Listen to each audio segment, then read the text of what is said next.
Okay, this is Sachin Karnik here with Mr. Pratap Bhatt. We are continuing our contemplative dialogues and discussions and exploration of Krishnamurti's notebook. We created already 8 specific conversations or dialogues on this before, and we're just continuing. This time, what I've done is I've started from the beginning of the notebook and have created over 1,000 slides on the notebook. So there's a lot of slides, and all of Krishnamurti's actual words are in this. And the purpose of this is basically for contemplation, for dialogue, for further a realization, and at the same time to put the audios and convert them into the videos based on the conversation, and then just have that available for the world population as time goes on, because is accessible to everybody. So I thought we would begin with this very first slide. The very first point he writes is that in the evening it was there, suddenly it was there, filling the room, a great sense of beauty, power, and gentleness. Others noticed it. This is his sentence. Now there's 3 bullet points at the bottom there. And then there are 10 slides that talk about this line, I mean, this sentence. Those are in blue. So those are coming up. So beauty is presented as more than form, proportion, or sensory pleasure. So that's the first point. Then natural images natural images become signs of fresh perception beyond habit and comparison. The key question is whether beauty can be seen without thought possessing it, right? So we can start with this, and then there are 10 slides that go into this in more detail. But I thought before we get to those, give you a chance to kind of make some comments about beauty. What do you think Krishnamurti is saying? Some of your reflections on this, and then we can kind of go from there. I think that according to Krishnamurti and according to me, my personal experience is that the beauty of the nature, particularly the nature, is so beautiful without even speaking a word. When you are absorbed in watching it and the thoughts stop all of a sudden, if it is a breathtaking view, then it automatically stops.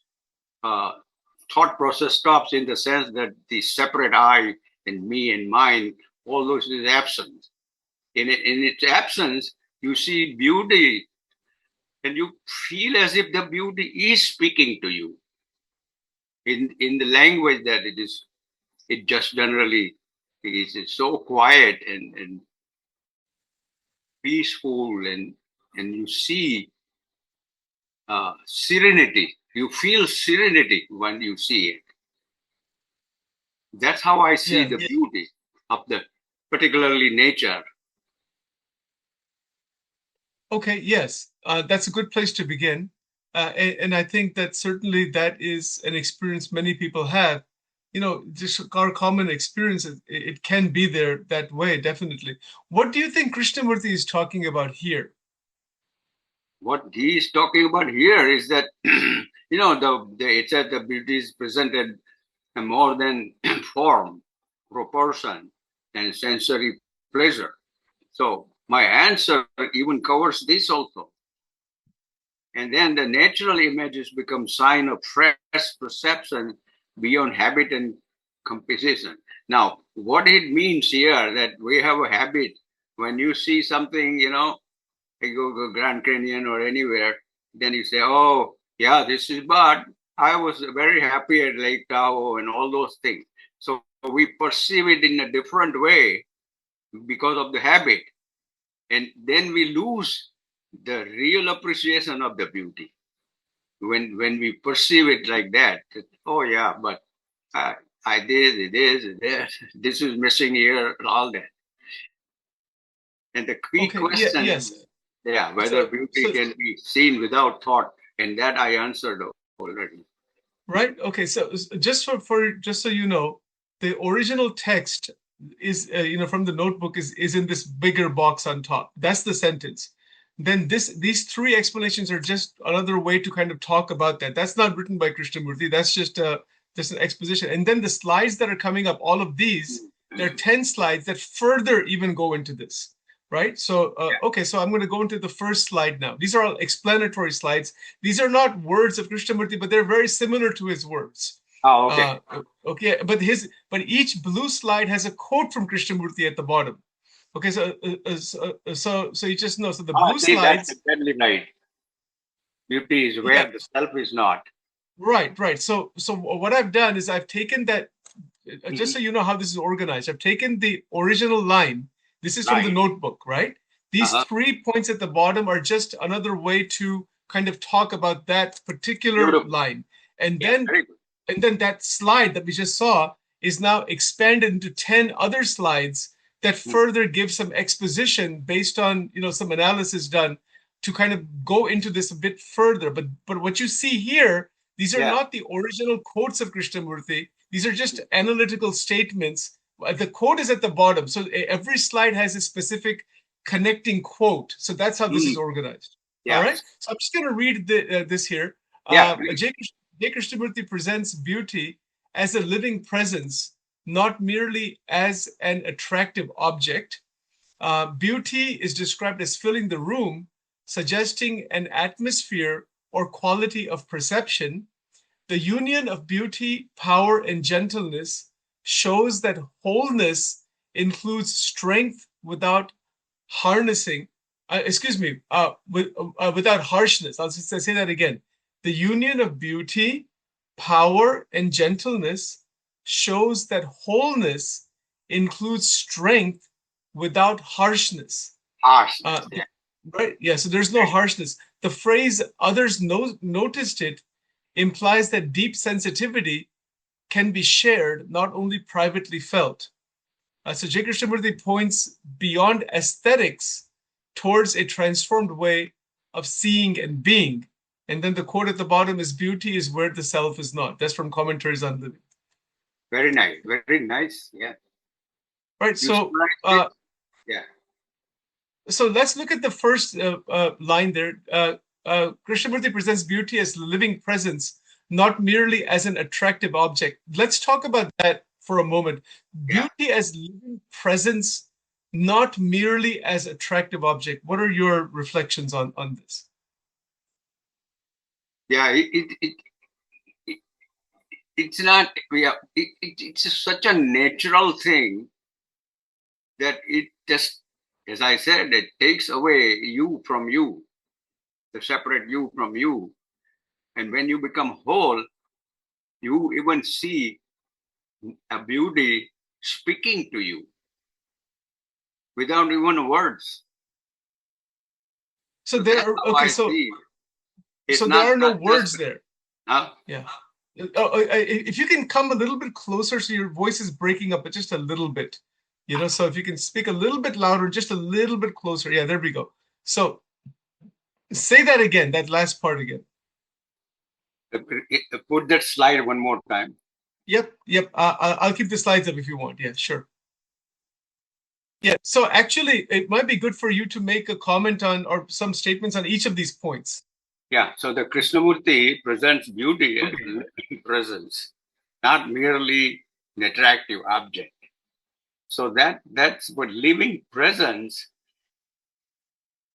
When you see something as a living presence, as here in this case, beauty, it doesn't, just merely an object, which won't even say anything, right? Merely an attractive object.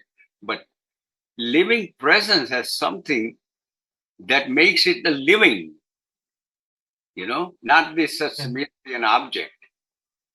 And that's the main reason is that when you are absorbed in watching only, then you can see that living presence. Okay, so some of my thoughts on that, just based on what you're saying. So I think we can do it this way. You can read the sentence and then give your reflections. I'll share some of my thoughts on or reflections. We can go into a little bit of dialogue, you and I, on this, because that'll be useful for the listeners. It'll be useful for us also. Yeah, it's fascinating because it's all life, right? It's all consciousness. It's a living presence, meaning that it is new, it is dynamic, it's fresh. It is not a static phenomena, and it is also not something that one creates. Hmm. The mind doesn't create that Right. as such. I mean, so living presence, when the word presence is used, that would indicate that there is, the extraordinary life force, extraordinary living reality that is manifesting, and that raises an interesting question about the way the usual mind works. It turns things into pleasure and pain, all the dualities. It turns into I like this, but I don't like that, and this, Yeah. all these dualities that are there. This sentence, or what Krishna, this first entry in the notebook, is really it is a crack out of the dualities. Yes. That's exactly right. That's what it's, Yeah. right. Would you agree with that? I mean, would you agree? I don't know. If it is a crack out of the duality, that would indicate that the mental activity is very still, very silent, harmonious, whole, steady.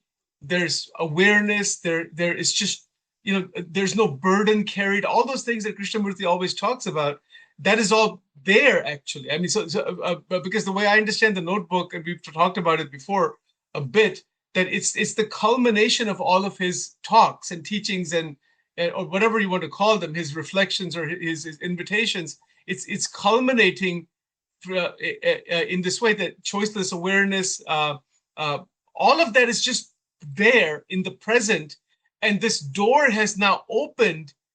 This, the via negativa, it's, you cannot make it happen. It has opened by itself, in that beauty is shining, it's dawning, it's that truth is just present everywhere. Exactly. Yeah. Right. I mean, this is the way so I think, for our purposes here, again, Krishnamurti doesn't use words like Brahman or Atman, or he doesn't use Satchit Anandan, but again, the word beauty is, I mean, this is Saundarya, like Shankaracharya ji talked about Saundarya. Some of what we can do is try to find some of the bridges. Just with Advaita Vedanta, I think we don't need to worry about the other systems. Advaita Right. Vedanta is good enough. Just kind of see, that'll be helpful to the listeners in the future and for us also, because Krishnamurti doesn't use any traditional language at all. He doesn't Right. use any, Exactly. Yeah. none at all. He just doesn't use any kind of a process, any path, no gurus, no scriptures. He doesn't refer to anything from the past at all. All But experience. what he is speaking, in my humble interpretation, others may disagree, I don't know, his every single sentence is no different than a Brahma Sutra. It is that powerful. It That's has right. that kind of punch behind it, that kind of intensity behind that. But it's written in language. Nobody has used language like that before. Nobody has used language like that before. So that's why this is so amazing. Now, let's see if we can possibly make a connection with Vedanta. The second point is beauty is described as filling the room, suggesting an atmosphere or quality of perception. What do you make of that second point? Yeah. That just like it just it's my experience is that when you are watching only, you know, not somebody is watching through you, but you are Yes. watching, there is observing only, then you see all this that he's telling, that the room is full of light and everything. Even if it is not that much there, you will see it. That's what exactly it means. My example, if I can give you as one Yes. example, when I was out walking in the nature from my home and I reached at certain point, and all of a sudden, it's such a beautiful nature that took away the one who was walking, and I could see even my body walking like I was unlocated in my body. because I was a part of this consciousness or awareness, whatever we call, which is always ever present, and our bodies are appearances in it. That you use a lot of time that bodies are appearing, in this awareness. Now I see it. I was walking and I was seeing my body walking. So you Yes. can see that how much you get absorbed, that the separation drops away. And here and there, if there was somebody walking with you, then you can say, so look at so beautiful. But that's it. Then you stop. Don't say too much. Yes, yes. What exactly what? It's not exactly because language. I mean, there's really no. I mean, that's what's interesting about this. That Hmm. there really is no language that can ever describe that. The description is not the described. I mean, these are things that we understand. What you're talking about, the experiences you feel, this sense of this great oneness and observing the body and things like that. There are descriptions like of samadhi or out of body experiences and things like that are talked about. Whatever it may be, Yeah. but nonetheless, uh, in terms of our day-to-day living, in terms of our relative level of living with all the dualities, that the diversities that we see, it seems in the mind that Krishnamurti's language here about beauty, that the beauty is eternally present. It is not that something is beautiful.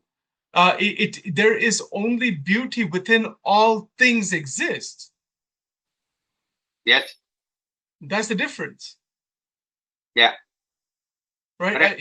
I mean, generally, I think our mind is tuned saying this flower is beautiful, this house is beautiful, these cars are beautiful, the weather is beautiful. Okay, I mean that's we can say that, but but if we come to that evolution where there is no more fragmentation, there is no more divisiveness of any kind, there is no divisive ego functioning at all, me versus you.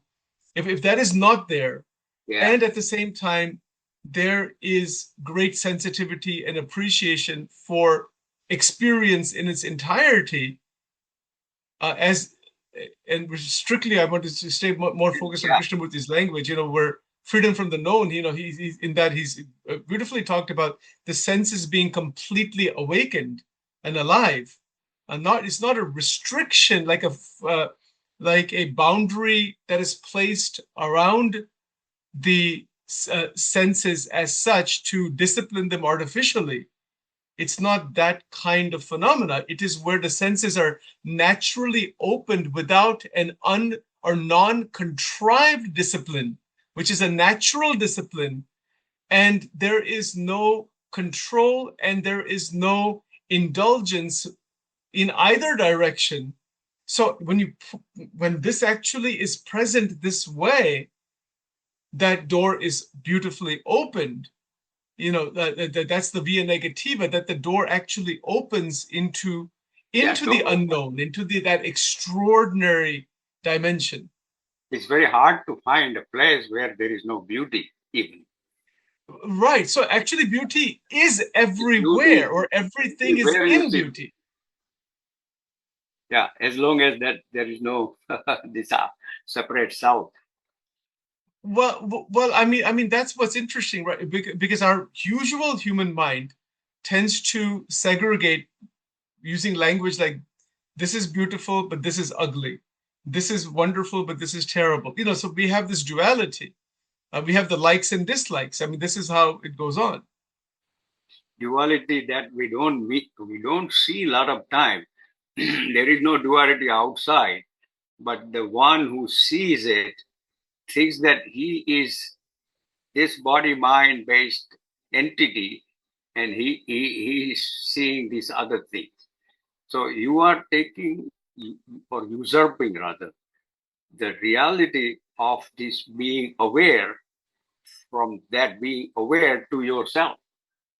And when you Ah, do that, yes. there is then there will be lots of perception of not that it's not like that, it's not like that, like that.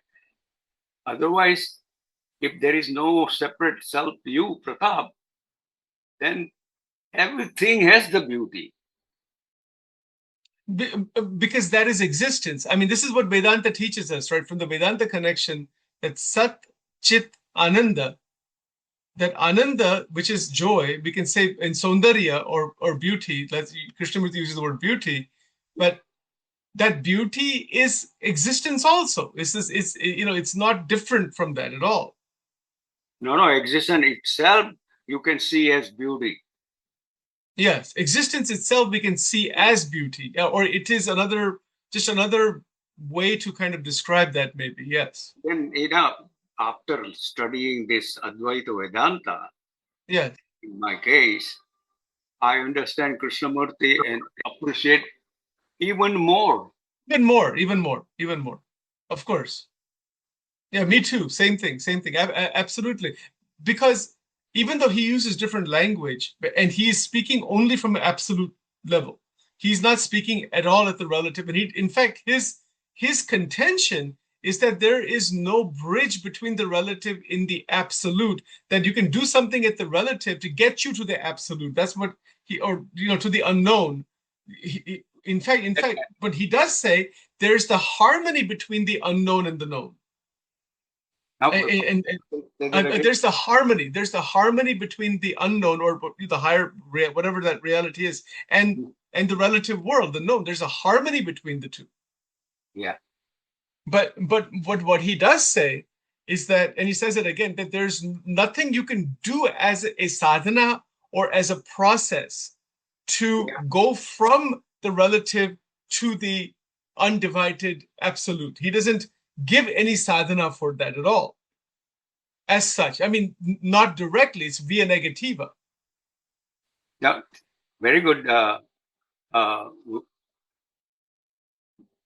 Even so many examples I can give you.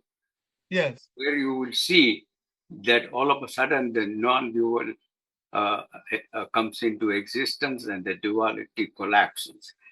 For example, if you are watching a very good video or story and inside house on YouTube or somewhere, and it is very, very interesting story, then you will see that there is nobody that is seeing it. It's only seeing takes place. There is no seer, and there is no seer. Yes. Only there's no seer. Because the seer got absorbed. Seer becomes seen also. Seer and seen, they are one. Only seeing is happening, and that's another clue that you can say God or awareness has given us. Same thing when you go to the beautiful places like Grand Canyon or Lake Tahoe, all those things, natural places. It's the same thing. Your separate self, I, me and mine, drops away. Then only you see you're one with whatever you are seeing. Observer is the observed. That's the big thing that changed my life, really. Krishnamurti said. So I understand that his observer claims unnecessarily that he is the observer, but like a Pratap. When I say I see a tree, then I take myself as a seer. But I speak from the mind because the memory of tree has to be there, right? Yes. So when I say that, mind speaks. Mind alone cannot speak. So mind arises the memory, and then you identify with it, and then there's a tree. So whatever comes out from me, Pratap, is a thought itself. You see that? Pratap is a thought because he speaks only mind. If there is nothing in the mind, if Pratap can say, I don't know. But otherwise, all of the thing, we speak our minds only. And when we speak our minds, we take ourselves and forget that mind-based things that are said are all thoughts. And these thoughts I take as a Pratap separate from all the things that I see. And that's the real duality. And that's the artificial duality. Thoughts versus other thoughts. Whenever I see tree, dog, this, that, desires, jealousy, all those are thoughts. And Pratap is also thought. And they tell us to control your desire, control your Yeah. jealousy, control all these. So how can the thoughts control the other thoughts? And that's the big thing that I learned from observer is the observed. So whatever Pratap is being is observed in the sense that it is thought of the mind. So it's also observed as much as whatever you are observing. So that Yes. is a big lift to understand the duality from the point of view of Krishnamurti, aided, helped by this Vedantic way to look at it. Yes. Hmm. Yeah, yeah, exactly, exactly. Yes, yes. Yes, because thoughts are conflicted inside. There's conflict of thoughts against each other inside. Uh, and and the ending of that conflict happens by the perception of the conflict and the what is involved in that conflict. So that is awareness. So to observe, to see the nature of the conflict. This is what Krishnamurti is teaching. I mean, he's saying that you see that, it be present to it, and let it simply dissipate naturally without trying to add something else to that. Right, because you can very clearly see in your experience that whatever you speak has to be thought. Right, of So how can course. you take thought as a real? And then the Right, beauty right. is another beauty about that is that when you understand that the thought is not my reality, then this thought arising from the mind has so much functional knowledge, and the body, mind and body was taken by me as Pratap. So now this mind and body, same thing as ego, is the tool, our tool to communicate in the Yes. daily life. We can share our minds with other people's minds, like doctors and plumber and this and that and all of them. And then this very ego is seen as a tool, which makes so much difference in living daily life with this knowledge. So in the transactional reality, as Vedanta would say, Vyavarika Satyam, Vyavarika level, the transactional level, uh, Transaction. the transactional, interactional, functional activity, relative activity, in fact, that activity becomes extraordinarily harmonious because there is no longer the pursuit of trying to find beauty through fragmentation. It is the activity performed within the reality of beauty. It's Right. so speaking to a doctor, speaking to a friend, speaking to a neighbor, whatever. I mean, it doesn't matter what the relative, going to work somewhere.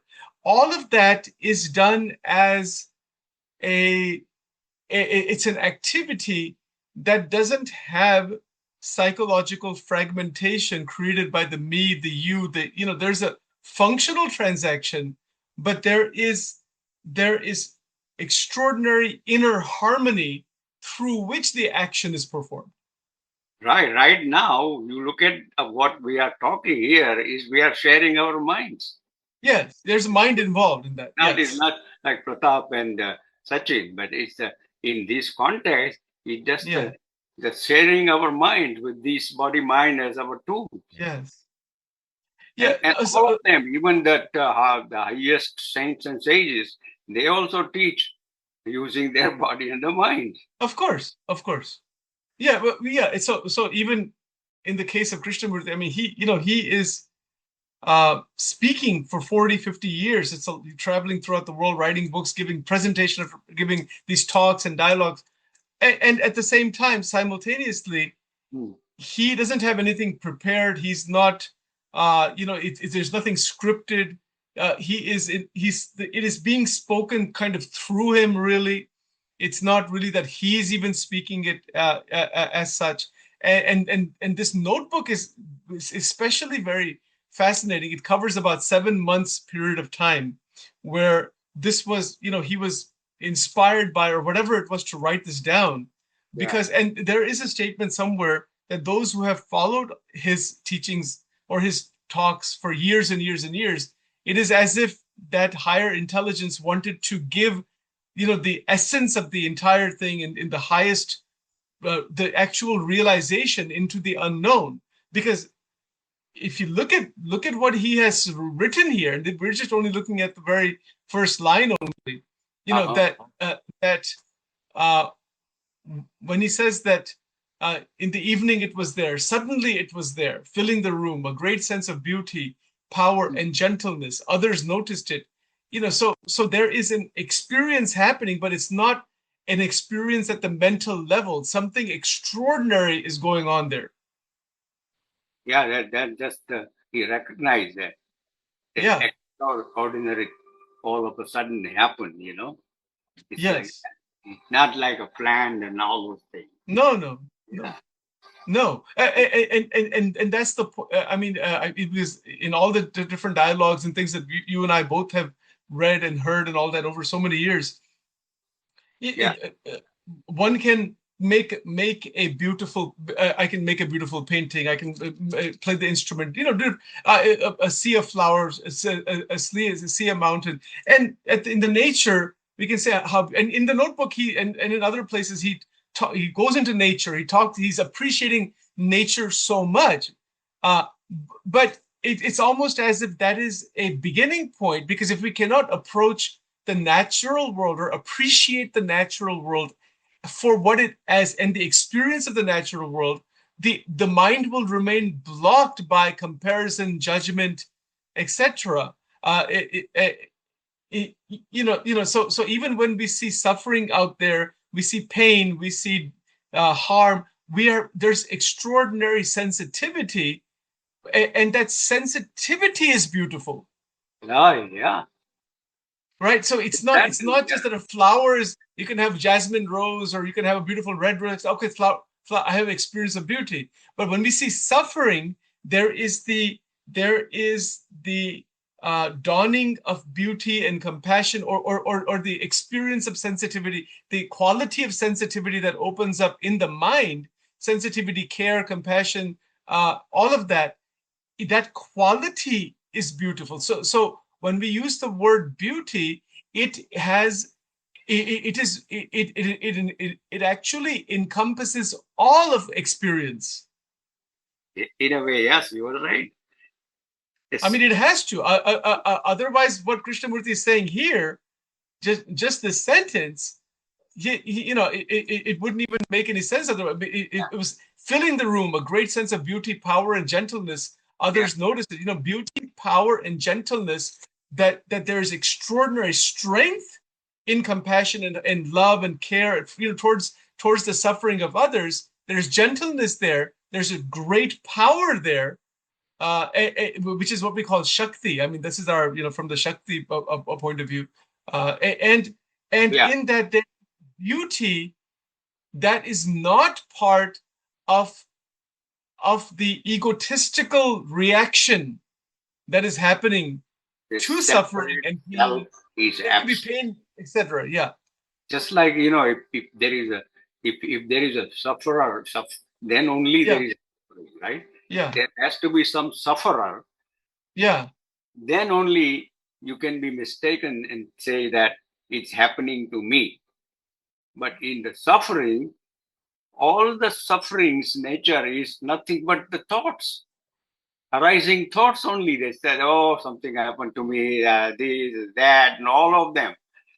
And the beauty, another point you have to see, the observer is observed, is that we, Sachin, Pratap, every name Every name that we give is nothing but the content of the mind, right? And the content of the minds Yes. are all objects. All objects are there. A mind has nothing but the objects, and they are perceived by the senses, and then they are taken. So even Sachin and Pratap are also images in the mind. Yes, of course. Of It's course. not, there is no other way. And in my mind, there are so many other people also as the image. Yes. Yes. Yes. So there is a Definitely. fraction. The mind is fractional. That's what Krishnamurti always says. Yes. Yes. Yes. It is fraction between so many people, along Yeah. with the functional knowledge. But here is so many people, and we take our image as a real, which is put together by thoughts, by conditioning, growing up. Pratap is like this, Pratap, you are like this, you are like this, you are like this, by the parents and teachers and society and all the generations left behind. And then Pratap is as an image. He grew up with image. And all other people, even your wife and children are also in your mind as images. There's no other way. All you can do is to rise above the image when you know that. But these images are making us like a dual, Yes. right? Yes. Yes. Well, it is So, between the images. And then we get hurt when our image is hurt by somebody's word. yes. Yes. Otherwise, Mhm. Go ahead. I am saying that the false identity taken as a real is the cause of all suffering. False identity taken as a real is all. And false taken when it is false, when you take it as a false, then it itself is the truth. Right. Of course. Yeah. Of course. Yes. Exactly. So all of those images of other people's stories, it's the content of the mind as such. Right. The content is just going to be there. I mean, that's what it is. Yeah, it's But going to be but there. the, Yeah. but that content is conflicted inside. The mind has its own sensor, its own way of trying to play around with that, to try to do something to that, or to try to change it somehow, or whatever. It's getting stuck in the content. The content is getting stuck with itself. Yeah, because see, all the knowledge, functional knowledge is also in our mind. Yeah, of course. Knowledge is thoughts, memory, and then thoughts, right? But Yes. the functional thing doesn't hurt us as much as the other psychological content of the mind Yes. we take Yeah. real is the problem. Yes. If you are sick, then you will not be afraid to go to the doctor, Yes. right? But if you are Hindu, then you will be afraid to go to the Muslim church, in Yes. Sure. Of mosque, course. Of right? course. Of And then course. you really consider them different than you. And they are all only thought based. Yeah. Yeah. That's correct. That's what it is. Yeah. So the source of human conflict. I mean, we could put it in our reflections here. It's more important to. We can read Krishnamurti's language, and that's fine. I think that's a beginning point. But it's our own inner reflections that really make all the difference. Mm-hmm. Uh, is that the source of human conflict is within it's within the false belief that Within the false belief. Is that what? it's false belief, right? So I Yeah. am I mean there's a false identity, or an identity is constructed. For example, I am a Hindu, or I am a Shiva Bhakta, or I am a Christian, or I am an atheist, or I am whatever. All those things. Yeah, all that right. I'm a politician. I'm a Democrat. I'm a Republican. I'm this. I'm that. All of those identities that we have constructed, which we have created, and then as you're saying, take them as real, that we identify with them as if that is who we are, which is not who we are. That is an Yeah. identity adopted by us at all. So when we realize, I'm just kind of reflecting here, when we realize that that's not who I am, or like by my own memories, I may have memories for many years of something in the past. They're there. Leave them alone. Well, what's the big deal? But when I get into that and analyze and this and that and go into all the likes and dislikes and all those things, then the mind generates its massive bondage, massive entanglement, and then it is trapped inside. Because all the knowledge of the mind, including the body, is taken as myself. You're right, exactly. I am this. They don't even see that it's the mind's knowledge that you are usurping and taking it as your. It's the mind's knowledge for you to use it. Yes. But you say I have a mind, I have a body. Yeah. That's not true. No. You are saying it. There is a body, there is a mind, there is a knowledge. That is true because you are aware of it. But you say I am knowledgeable, I am healthy, I am this, I am that. They are not experienced. They are just a thought by identifying with something that is not truly yours. Yes. So when Krishnamurti is saying here that there is this extraordinary beauty that is filling the room. I mean, he's using language still, obviously, but that language is such that social comparison is not there. There's upward, downward comparison is not there. Ranking of other kinds of divisiveness is not there. Competitiveness is not there. It's interesting to see what is not there. Competitiveness is not there. All of that, because comparison breeds fear, so that's not there. It's amazing what is not there. To rapidly evaluation rapidly to assign positive, negative, or neutral value, that's not there. Judgment is not there. Judgment which triggers avoidance, defensive arousal, that's not there. Automatic verdicts, automatic judgments are not there. So it is observation without condemnation. Yes, it is observation without condemnation of anything at all.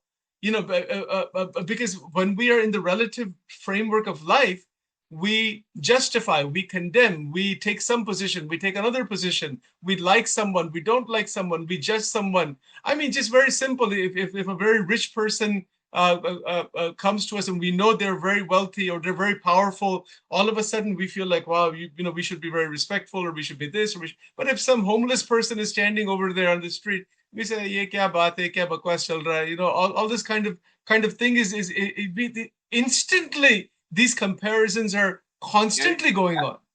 If you can see that there is only observation, but observer is taken real when observing guy. So observing and the observed are just one thing that we don't see it. Only we the real experience is observing only. Where observer from the mind as a thought is what we are identifying and taking it ourselves. And the observed is also memory. Which would indicate, observing is observation is the real, and we are just only for speaking, which is the ending of time. So time has ended there. I mean, there isn't psychological time active in its usual. Just calendar time is going on, but time ends in that sense. There's no psychological time. And there's also no carryover of anything. There's no judgments of any kind. So there's great, vast openness inside. The mind is actually truly open, and then it can function in the relative world. And so when he says the great presence is in the room, and others noticed it also, and because the body mind of Krishnamurti is the mind of Krishnamurti, the inner space is extraordinarily open. is extraordinary. Something special is happening there, which is not an activity of the conditioning phenomena at all. But there's just a vast openness and the flood of beauty, benediction. He uses those words later on, benediction, which is what we would call krupa or blessings, or he doesn't use those words, obviously. He has to find the word. He doesn't want to use traditional language, so he uses words like benediction. So I mean, why does he use benediction? Means blessing. Yeah. I mean, the Krishnamurti's notebook is filled with this word again and again and again. And it's actually only in the notebook he talks about that. He doesn't use that word in other places at all. So there are certain words he uses in the notebook that really are, they are only used there. They're really not used in other places, like this vast expanse is there, or he's actually talking about the transcendental reality. He doesn't even use that word. He's used language that directly is expression of what is happening beyond the fragmented mind. There's something extraordinary going on. The process is talked about, like this awakening that's happening from inside of him. But at the same time, there is no traditional language, and when he uses words like benediction or vastness, and all, that or the presence is present everywhere. That sounds very much like experiences, mystical experiences, the big yogis and great Vedantic masters have had. It sounds very similar to that. And another thing is why this Vedanta is Advaita Vedanta. Because when whatever in the world, whatever you are aware of, don't say what they are. Right, of course. Right? A tree doesn't say, even the dog doesn't say, even the living animals don't say. Yes. Right? What they are. Even our bodies cannot say that I am body. Right? Yes. Correct, right? This body doesn't say I am Pratap. Or it doesn't even say I am body. Oxygen doesn't say I am oxygen. Hydrogen doesn't say. So all these things are just quiet in whatever they are. Yes. We cannot know them in and of themselves. That's why it all depends on this consciousness, which is also intelligence equally, to name them for our daily life. Yes, exactly. Exactly.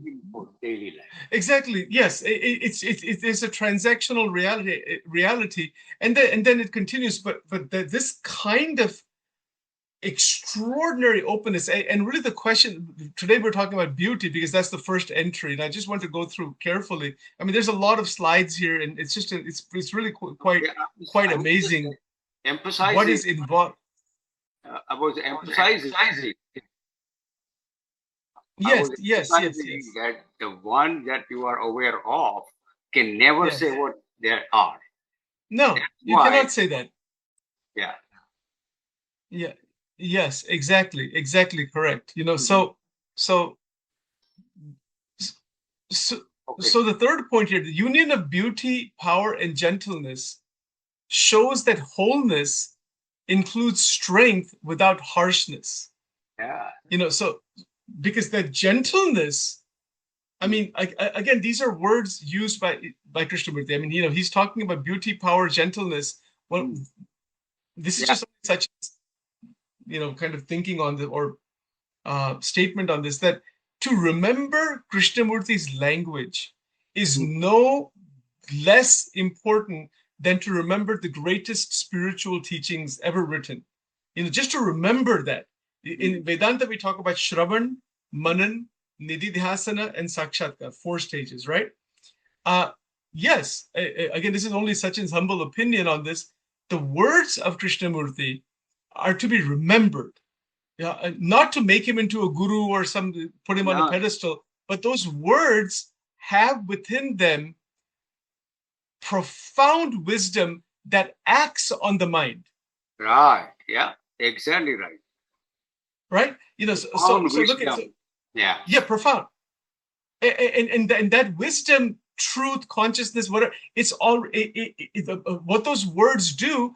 They have the power to open our perception into that higher, into that extraordinary beauty, truth, awareness. Call it the unknown. You can use it, whatever. It actually opens it up.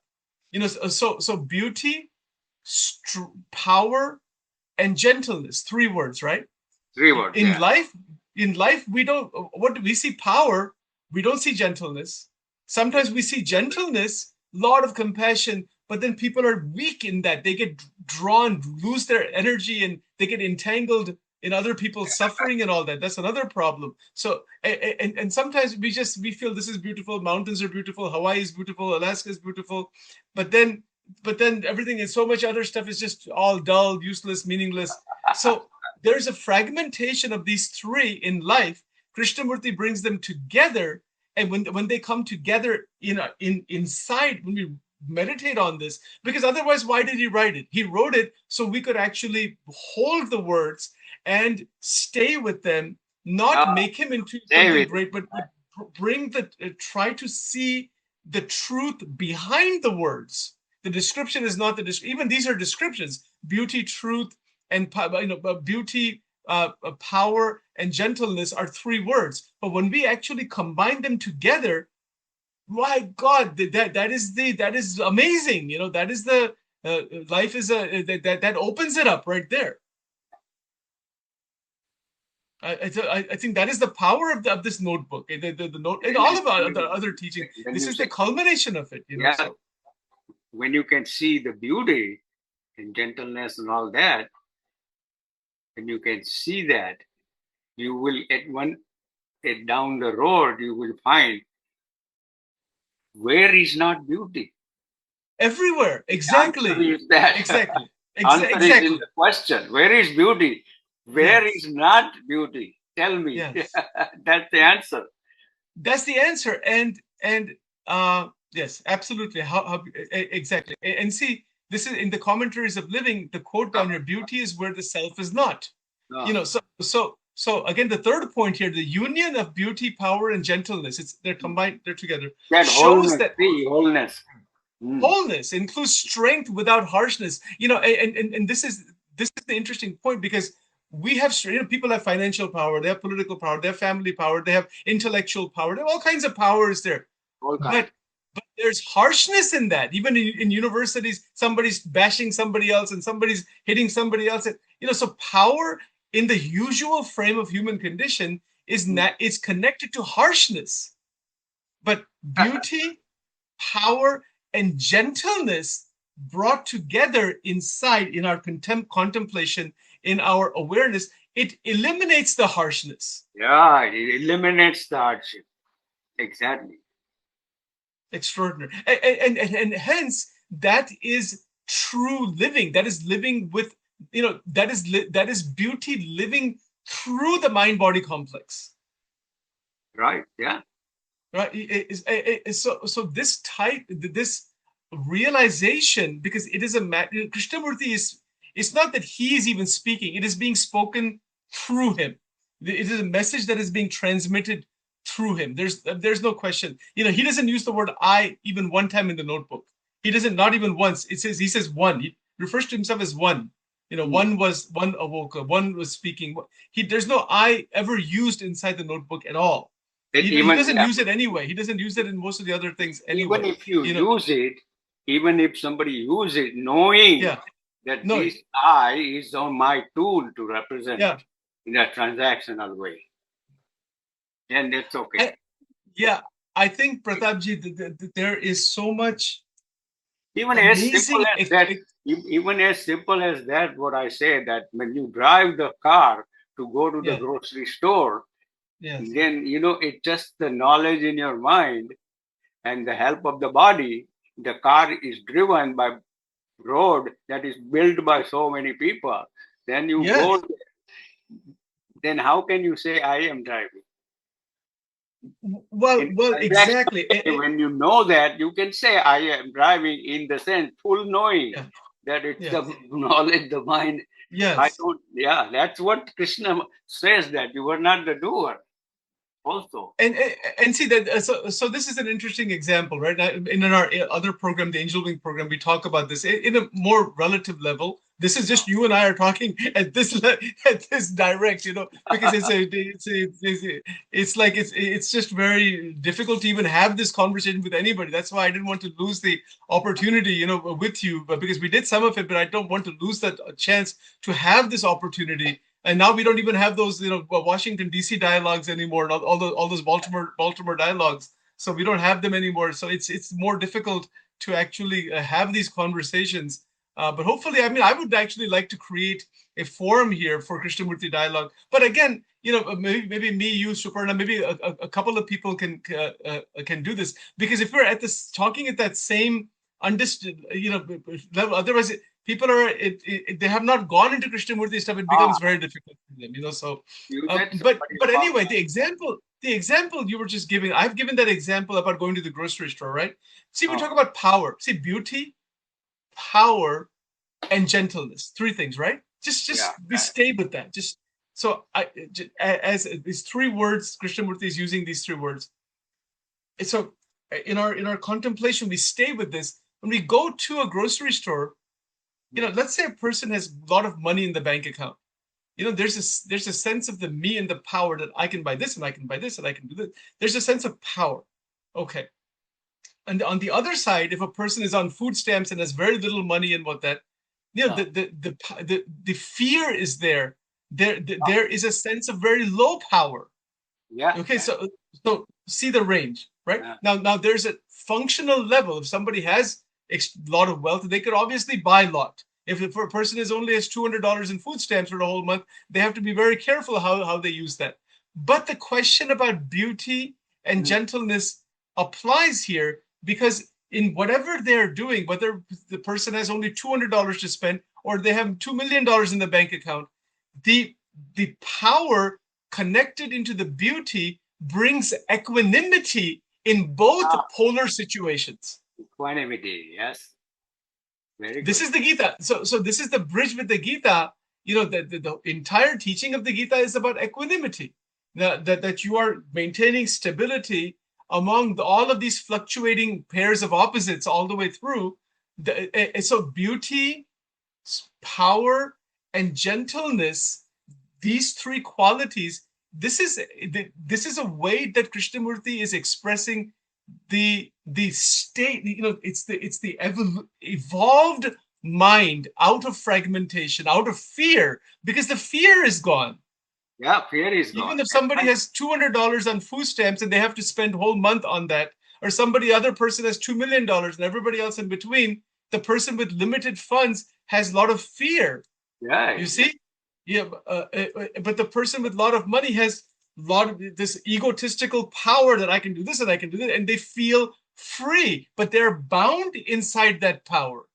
Yeah, they're bound inside. એ बहुत અદ્ભુત બહુ ગજબની વાત છે બધી આપણે ગુજરાતીમાં કેવું હોય તો કેવી વાત છે આ બધી કૃષ્ણમૂર્તિનું જે બાકી the words are so amazing if we really bring them inside, just like in Vedanta, Shravan, Manan, Nididhyasana, Sakshi. I think, and I don't know, I think in all the Krishnamurti dialogues, nobody talks about that at all, about holding his words inside. But that's what really needs to be done. Otherwise, we kind of listen to it and we're still stuck in our own mind somewhere. But to really bring the language inside is a miracle. I mean, he talks about the miracle of attention, right? He talks about this thing. So Krishnamurti's words, again, the caution is not to make him into a god or make him into something extraordinary. Is not even to make him into an authority, but because those words are all pointing to extraordinary truth that is already here. Yeah, but yeah. But that's why he spoke for 40 or 50 years. Otherwise, if he said the words cannot capture that, just sit silently, don't talk to anybody, don't do anything. But he didn't do that. No, really, right. You are right. Even I say that each word that he uses, he points to the experience also at the same time. Yeah, exactly. And this is where the notebook really kicks this into, he really opens it up here, because he is not shying away from talking about the spiritual reality itself. You know, Right. so so for example, yes, I mean, let me just move a little bit further here. So, see, actually, this is the next entry, and next time when we meet, we can talk about this. But Yeah. but this is Okay. the next entry. This is on the 19th. He says, all night it was there when I woke up. So some of these extraordinary experiences going on. The head Mm. was bad, going to the plane to fly to Los Angeles. The purification of the brain is necessary. The brain is the center of all the senses. The more the senses are alert and sensitive, the sharper the brain is. It is the center of remembrance, the past. It's the storehouse of experience and knowledge and tradition. So it's limited, conditioned. Its activities are planned throughout, sorry, activities are planned, thought out, reasoned, but it functions in limitation in space and time. You know, so this actual paragraph as an example, Mm. my God, I mean, if you really break this thing down and really go into that, he is showing the functional level of experience. It's amazing that the brain is functionally active with the senses being active, but it functions within space and time. So Yeah. beyond space and time is this extraordinary beauty and extraordinary power, extraordinary sensitivity, extraordinary gentleness that is all combined together all at once in the present, outside the dynamics of space and time. Right. Yes. But because it is not generated within the dynamics of space and time, then the activity within the space and time is an expression of that realization. Yeah. It is. It is right. For functionality. Yeah. Yeah. And Well, and time. yeah. I mean, No, that's functionality, true. but then Yeah. every action is. I mean, if you want to use a more traditional word, it's divine. It's a divine action. Divya kriya in Gujarati we would say, "Apni badi kriya divya bani jaye." Yes, this is the language that is used in many of the satsang programs. Again, he doesn't use that particular language, obviously, but the activity in the transactional world, even at nighttime, he's talking about, woke up at night, woke up from the night, it was all going on. So something extraordinary is happening. And even in the dialogue with Anderson on medicine, on meditation, the 17th and 18th dialogue with Hmm. Professor Alan Anderson, Right. Right. I remember. Yeah. right? Yeah. So in the 17th, 18th dialogue, he says it very clearly. He says that at nighttime, because the mind is so still and so silent and extraordinary, you have opportunity to see into a dimension that has never been seen before. Yeah. That is, he stated that clearly.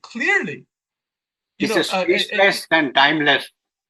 yeah. And I mean, there are. I don't want to go into this now, obviously, but there are connections throughout with scriptures. You know, with all this stuff. I mean, in one sense, all scriptures are in this. Yeah. You know, because he's speaking straight from the mountaintop only. He's not coming down even one notch. And particularly in the notebook, he's speaking only from there. I mean, there is nothing relative. Even most of his writings are like that. But this is like, he's showing actually that there is something extraordinary happening even at nighttime. And then this process is going on, and he, you know, it's like he's being flooded by this beauty, by benediction, by this vastness, this openness. He's using that kind of language, and then he's also talking about how that happens. I mean, there's no process as a how, but he's using language as a via negativa indicator to open where that dimension opens via negativa. Yeah. I mean, this is making sense what Sachin is saying. I don't.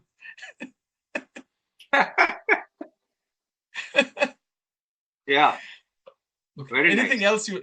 It's amazing. It's absolutely. I just wanted to have some I enjoyed time it. with you, Very nice. you know, to really. It goes to show the extraordinary power of the notebook.